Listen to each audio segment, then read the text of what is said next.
Welcome to the You Are More podcast. I'm Blaine Ledbetter. And I'm Lakin Stewart. If you're looking for an authentic community that shares the truth of the gospel and the truth about life, you've come to the right place. We believe that you are more. You're more than motherhood, more than your ministry, and more than your career. Grab a cup of coffee and listen in to hear the truth about what it means to find your identity in Christ through every season of life. Welcome to the You Are More podcast.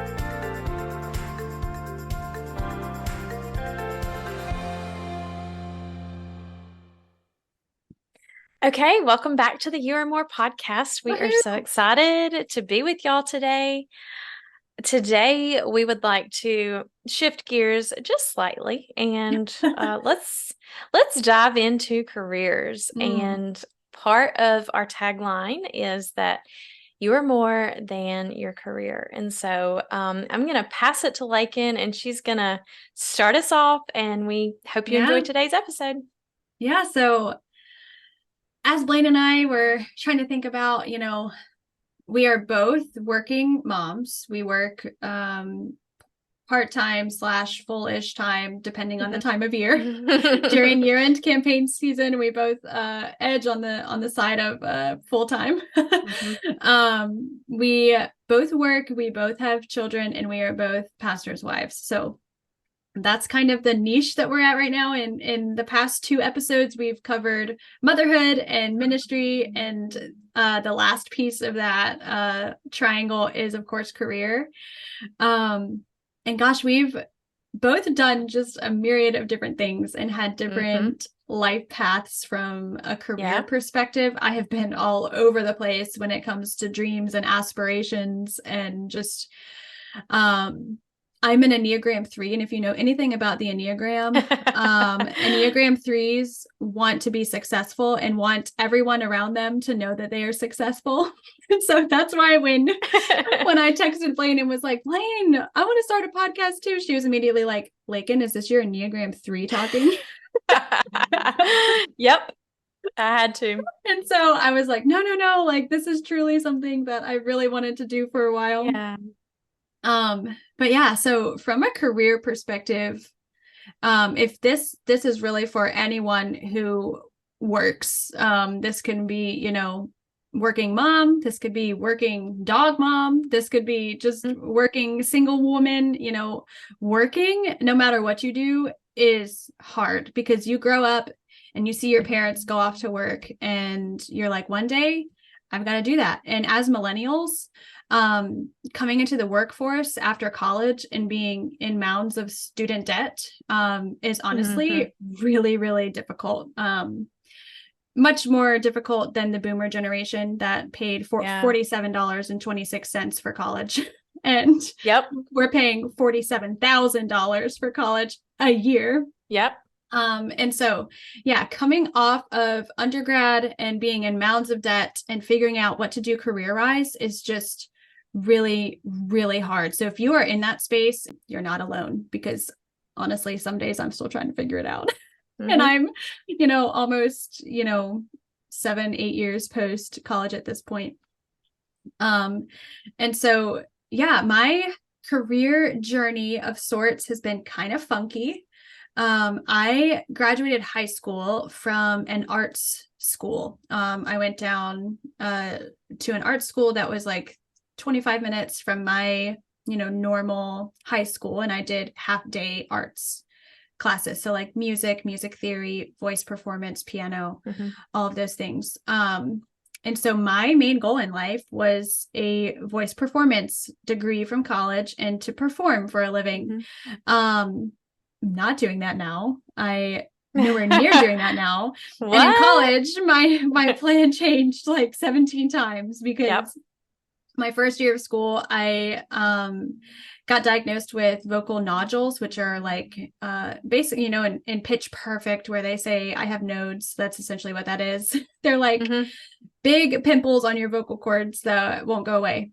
And so I couldn't complete my voice performance degree. And that was just from years of overworking, overuse in high school. And that kind of really was the detriment of my voice career, in a sense. I still sing and can sing, and it's just doesn't sound as good as when I was in high school. Yeah. That's which a lot. is hard, you know, for my Enneagram 3 self. I have to be the best at everything, and everyone has to know that I'm the best at everything. So but yeah, so that was like my goal going into undergrad. And when I found out I couldn't complete my voice performance degree, I was like, well, let's do the next hardest thing, pre-law. And so that was my goal. I was going to be a lawyer. I studied for the LSAT, ended up not taking the LSAT. And when I met Cody, kind of changed my plan again. And I was like, I don't really know, maybe social work, maybe ministry. I was just really confused on what I was going to do. So I took a gap year between undergrad and grad school, worked as a nanny, worked as a worship director for a church. And in grad school, I made the rapid realization that higher education, you know, I had a really hard, rigorous 4 years of undergrad, and grad school was doing that to me all over again. And I was stressed out all the time. I lost like 30 pounds in 9 months. Oh my gosh. It was like, wow. I was so like, it became so stressful to the point where I became literally physically ill. And like, to the point where we thought I had cancer, and it was just a whole thing. It was, I had a bone marrow biopsy, and thankfully nothing came back like positive, but it was still just like a really scary time. And so during that time, I transitioned away from grad school to hopefully help my stress level, because that was one of the big things that my doctor said was like, you have to reduce your stress or else you will literally die. So because I was, you know, typical Enneagram 3, I was taking 16 grad credit hours per semester, plus working part-time for a daycare, plus I was a teaching assistant in the honors college, plus I was in like every community theater show. I was doing just too many things. Like, our second year of marriage, Cody and I never saw each other, and so it was just not great. But then I, you know, did some soul searching, and really I was feeling really shameful about dropping out of grad school. I was like, there are so many other people who can do it, why can't I do it? Like, I just felt really ashamed and felt like I was letting everyone down because I wasn't completing my goal. And my goal was, you know, to go to grad school, to become something great, to have an awesome career. Like, and even though I was in grad school for that, I didn't know what I was doing. And I ended up getting a job at a nonprofit, which I loved. I worked at an elementary school for 2 years as a social worker of sorts. I wasn't a licensed social worker, but I operated in that sense in this school. And it was really, really life-giving. I loved the kids that I got to work with. It was a small rural community in Texas that was a food desert, 15 plus miles to get food. And so it was just really great to love on those kids and get to know them. And that really changed my heart and mind perspective of, you know, like, I'm working for the Lord, and, you know, my ministry is like my vocation, like what I'm doing, even though when you're in the school system, you can't necessarily talk about Christ in that setting, but still, like, those kids were my ministry and were what was giving me life. And it was awesome. And then when we moved from Texas to Virginia, I had a 5-month-old, and I, you know, shifted gears and started working remotely for the company that Blaine and I both work for now, and is how we met. And what we do every day is truly awesome. We get to work for really great mission-based organizations. We work for tons of nonprofits and even for-profit industry organizations that just have great missional values and are doing good work for the kingdom of God. And it's just really fun to be able to help them in their marketing communications and anything under the sun. They give us a task and we do it. And it's been just really life-giving. At times, it's been stressful trying to find that work-life balance. We kind of have to reevaluate every few months on, okay, what's working, what's not working, how can my hours change? How can I serve my family better? Because our core values are steeped in family first at the company that we work for. And truthfully, like I fully, wholeheartedly believe that there is no company in the world that operates like a Cordis. And it's one of those things where, the owner of the company, he has actually called me and said, I want you to turn your computer off, take a night off, and just be with your family. And I don't want you to clock in for the next day. Like, don't do it. And so, like, you don't hear that from anybody ever. And so that's where my career is at right now. I currently work as a new client coordinator. So I myself and another colleague of mine help onboard all new organizations to our company. And I work with sales and, landing new leads for clients that we onboard. And so Blaine and I both work on the sales side together, and it's been fun. We've just recently started doing that together. And so that's been really fun. And that's where my career is right now. So yeah, I don't know, Blaine, if you'd like to chime in here and tell us more about where your career started and where it is now. And so just to start, it is crazy to think that when high school students graduate, we expect them to pick a major and decide what they want to do for the rest of their lives. And it's just like,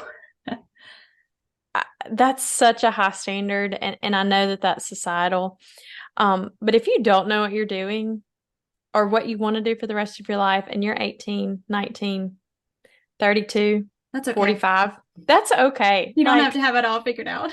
God will have you in his will. If you're a believer, you are never going to be outside of God's will. And so yes, when I graduated high school, was going to be a physical therapist assistant. And then, so that was kind of right out the gate. I kind of went to community college for general studies, knowing that that was hopefully the path I was going to pursue, but then quickly was like, no, I think I want to do education.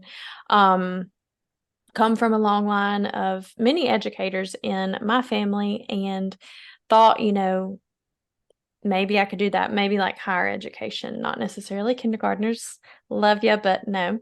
And so, some things shifted, and decided halfway through, transferring to a university that, okay, not going to do that, and decided on art, graphic design, which then literally changed the trajectory of my life, because I went to art, quote unquote, art school. I did 1 year of art at a university, and then God did a lot, as I referenced in our previous episode. So shifted gears again and went all in on the PTA dream again, physical therapist assistant, and prayed hard. It was hard to get in that program. It was hard to stay in.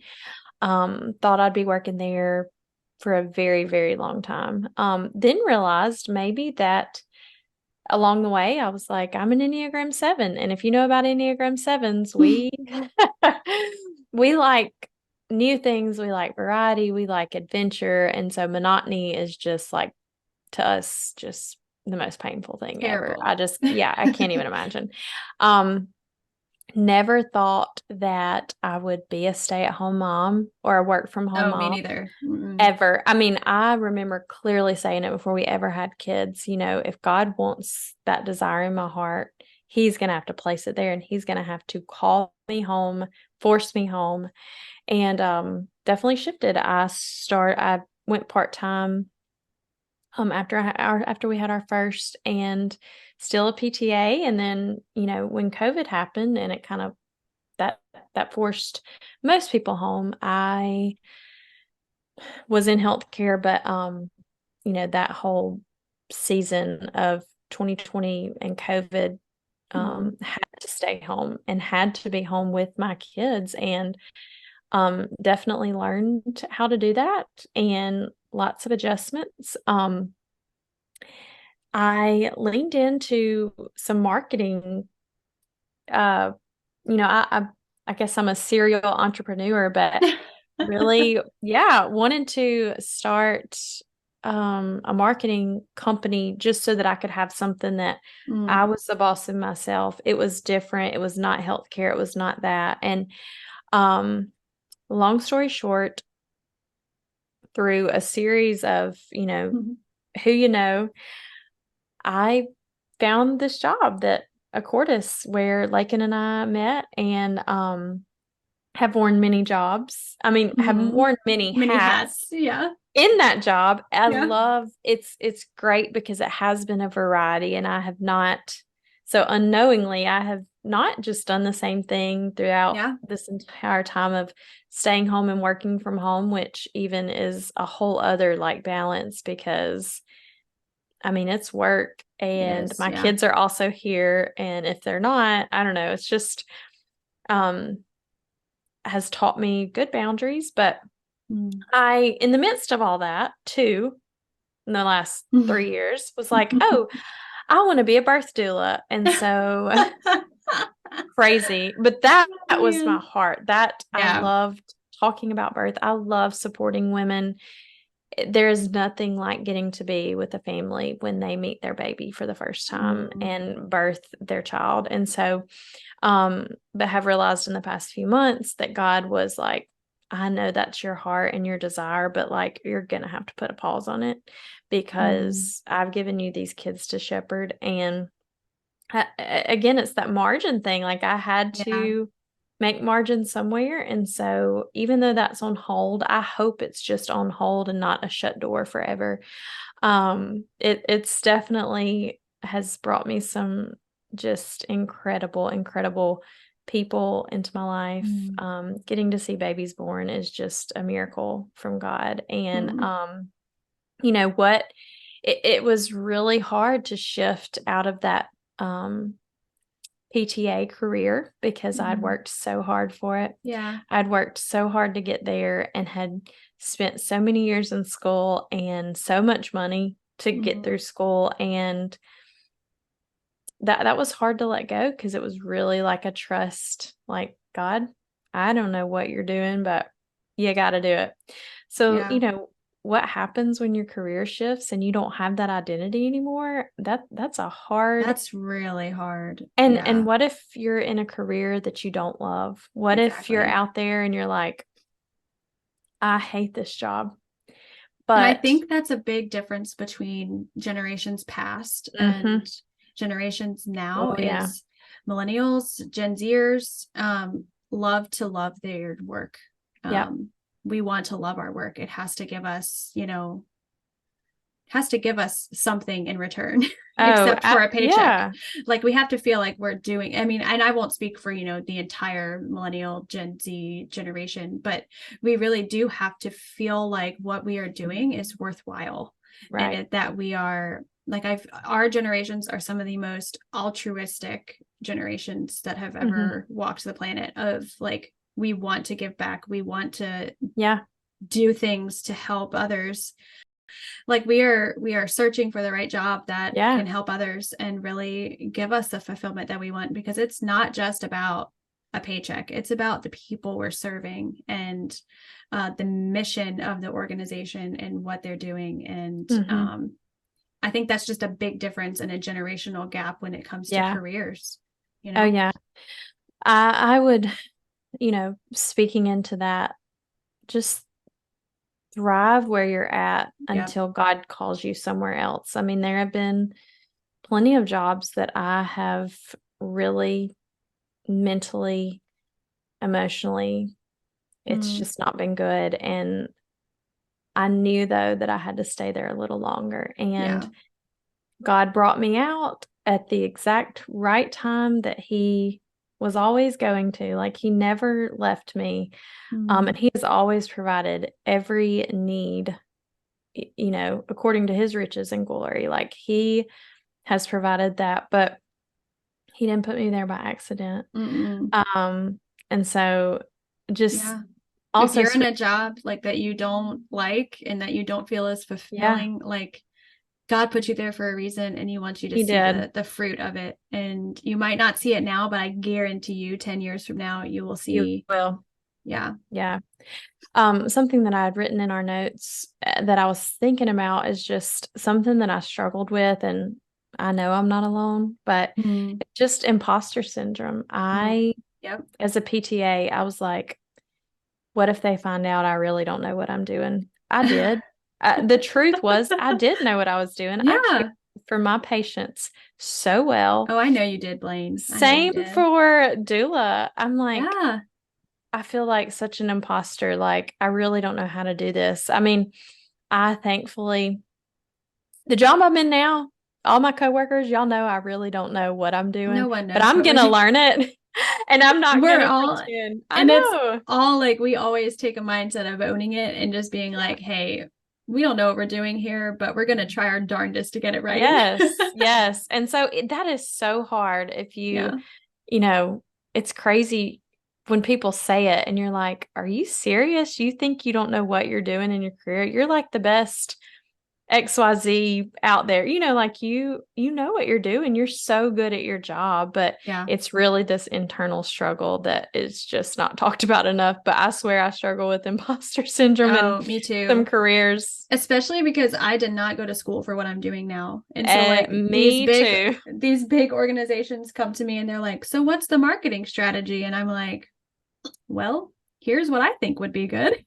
I'm like, Yeah, what if they realize that I did not go to school for marketing? I But know. and Yeah. I think that's where, our jobs that we're in right now, Blaine, are we all come together and just get it done. Like there Hmm. are experts on our team who know what they're doing and we Yeah. lean heavily on them. And it's like Blaine and I kind of run things from the front end, but there are folks on the back end that really know what's going on. Yeah. And it's like we are all a team and a family. And it's just one of those things where it works because of the dynamics of the company culture. And it Yeah. works because everyone is on the same page, and Yeah. just super thankful for where we are now. I could not imagine working for any other place. And I think Blaine would feel the same.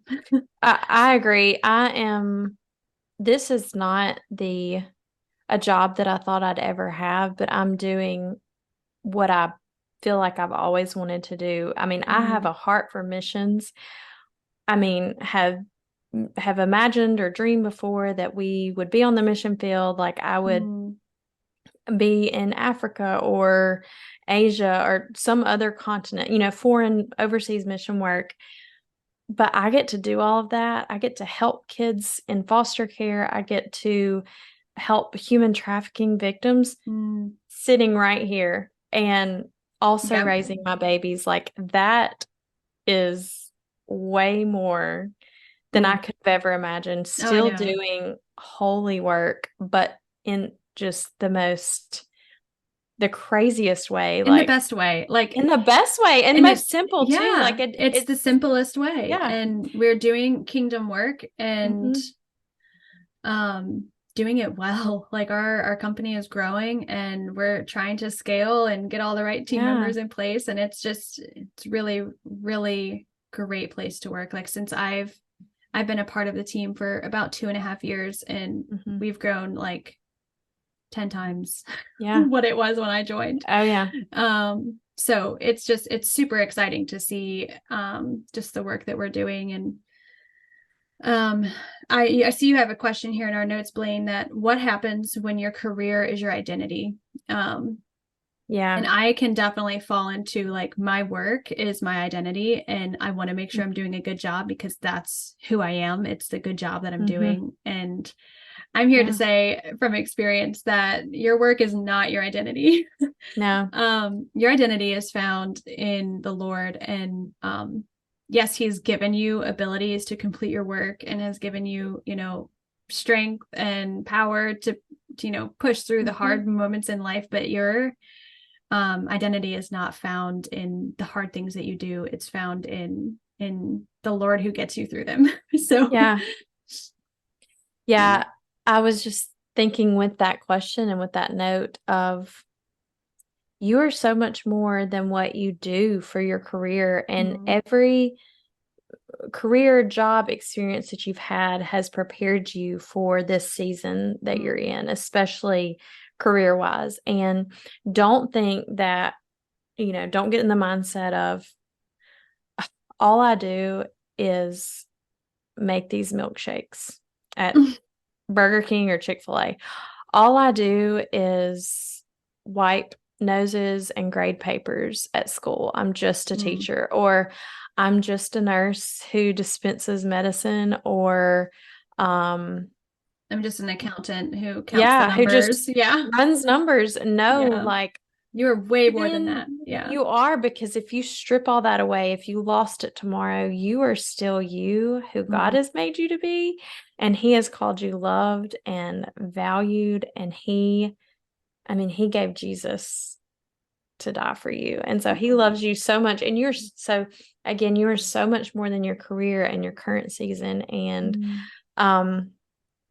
Lakin, did you have anything else to add? Yeah, I just want to encourage, whether you're a mom or you're a single woman in the workforce, or you're about to graduate college and you're trying to figure out what the heck am I going to do? Like, you don't have to have it all figured out. Yes. I am approaching 30 pretty quickly and still don't have it all figured out.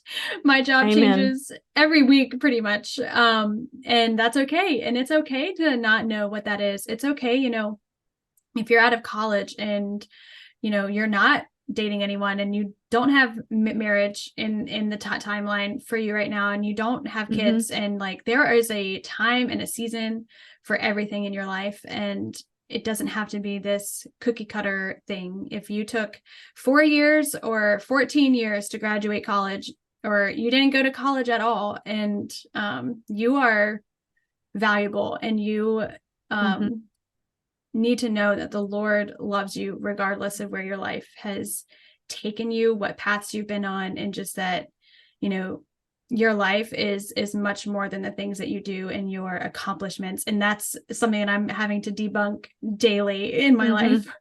And so, that's kind of my tidbits of wisdom. Yeah. Take them if you will. No, those were good. And so we hope that you've enjoyed this conversation today. Overall, again, our podcast is called You Are More, and you are more than your motherhood, your ministry, your career. And we're all in this together, and you're not alone. And like Lakin said, you don't have to have it all figured out, because honestly, nobody does. And nobody does.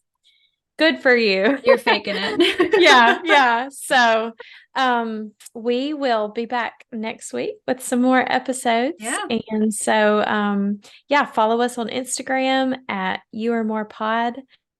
Subscribe, share. We want to spread the word, and even now, this is more than we could have ever imagined. So we thank you for your support thus far, and we'll see you next week.